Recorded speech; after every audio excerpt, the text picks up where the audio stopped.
their way of doing things doesn't work, and they want to just give it to the Shaykh. How do you come to the Shaykh with that weakness so that you then are moving through his, I don't know, like madad or through his help, that you leave your own way? If you don't practice with little things, then it's very difficult to practice with the big things. You cannot. Look at the things that you are holding on tightly to say, this is my life, this is not tariqat. Or this is my people, this is not ihwans. This is my strength, there's nothing to do with Islam or tasawwuf or the way of the Dergah. Look at those things that you hold on tightly to.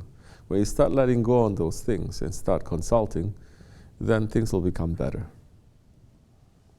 Because it's not looking at your weakness, it's looking at your strength. You're strongly holding off, strongly fighting against that. Which ones are those ones? Some people, they say, oh, I love my shaykh, I love sohbah, I love zikr, but my family matters? No. It's to do with me. How many of us, we went through that, no? What has this got to do with Hoja? It's between us. What has this got to do with Lokman Efendi? This is family matter. What has this got to do with this? This is work. What has this got to do with that? Then that time you will be weak. And that weakness is according to your stubbornness. It's not your weakness because you realize you're weak. Because if you realize you're weak, you're always going to ask for help, no? Do you need help or you think you are right? When you think you are right and you're not really getting much help on that situation, then that's when you're going to make the repeated mistakes. Same mistake over and over again. And that's the time when you are not going to be able to take control of the situation, to say, wait, this is my ego, this is not. This is someone else's ego, this is shaitan. You cannot see. You're just caught up again. Caught up in that whole thing that you've been doing cycle over and over and over and over and over and over again. And then it doesn't matter whether you're sitting in front of a prophet or not, because you're not including the Prophet ﷺ in your own daily life. You're not including. This is what tariqat is. There's shariat, yes, you do's and don'ts, but tariqat is the lifestyle. You have to take that lifestyle and you have to put it in your lifestyle. Lifestyle means life. It means life. It means what you do to each other, as a family, as a community, your work, your thinking, your ideas, everything. These days, people are making friends with people who cannot help them. I feel comfortable. If that is the most important thing, then why you go to the doctor? Most people think doctors are they're uncomfortable, the doctors, yet they go there.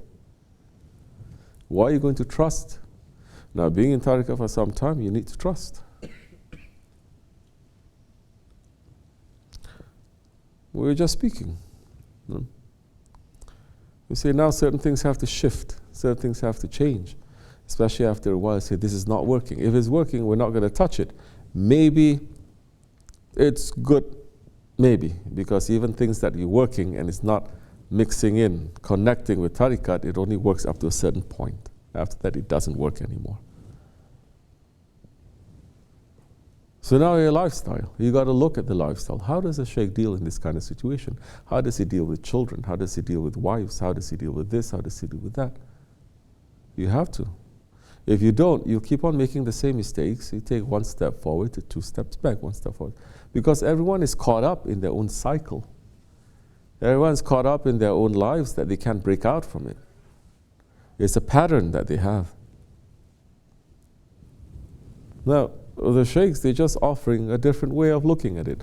The way, step by step, you're going to see, according to this eye, according to this eye, according to... Now you start seeing it, even according to your own eyes. You understand? Most people, they don't see it. That's why they're just caught up in that cycle.